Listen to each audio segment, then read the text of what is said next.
മുന്നണി മാറ്റ വാർത്തകൾ ഇങ്ങനെ സജീവമായി അന്തരീക്ഷത്തിൽ നിൽക്കുകയാണ്. അതിനിടെ ജോസ് കെ മാണിയും റോഷി അഗസ്റ്റിനും ഫോണിൽ സംസാരിച്ചു.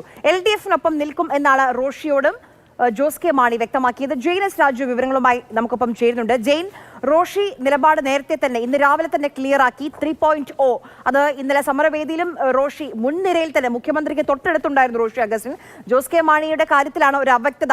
അപ്പോൾ ഇന്നത്തെ ഈ ഫോൺ സംഭാഷണം പോലും വാർത്തയാവുകയാണ്. സാധാരണ രീതിയിൽ ഒരു മുന്നണിയിലുള്ള രണ്ട് നേതാക്കൾ സംസാരിക്കുന്നതിൽ ഒരു അത്ഭുതവുമില്ല.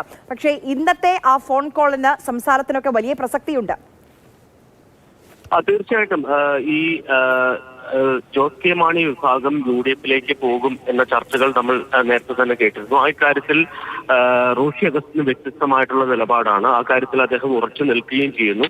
ഇതുമായി ബന്ധപ്പെട്ട ജോസ് കെ മാണിയുടെ ഫേസ്ബുക്ക് പോസ്റ്റ് വന്നതിന് പിന്നാലെയാണ് ആ ഫേസ്ബുക്ക് പോസ്റ്റിൽ ചില അവ്യക്തതകൾ ഉണ്ടായിരുന്നു. ചില വ്യാഖ്യാനങ്ങൾക്ക് ഇട നൽകുന്ന തരത്തിലുള്ള ഫേസ്ബുക്ക് പോസ്റ്റുകളാണ് ആദ്യഘട്ടത്തിൽ വന്നത്. അതിന് പിന്നാലെയാണ് ജോസ് കെ മാണി റോഷി അഗസ്റ്റിനെ വിളിച്ചത്. LDF-ൽ തന്നെ തുടരും എന്ന നിലപാട് ജോസ് കെ മാണി റോഷി അഗസ്റ്റിനെ അറിയിച്ചിട്ടുണ്ട്.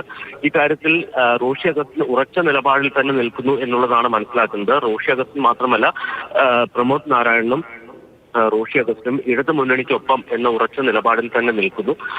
മറ്റൊരു തീരുമാനമുണ്ടായാൽ കേരള കോൺഗ്രസ് പിളരും എന്ന ഒരു ഘട്ടത്തിലാണ് നിൽക്കുന്നത്. ഈ ഘട്ടത്തിലാണ് ഒരു അനുനയ നീക്കം എന്ന നിലയിൽ ജോസ് കെ മാണി റോഷി അഗസ്റ്റിനെ വിളിച്ചിരിക്കുന്നത്.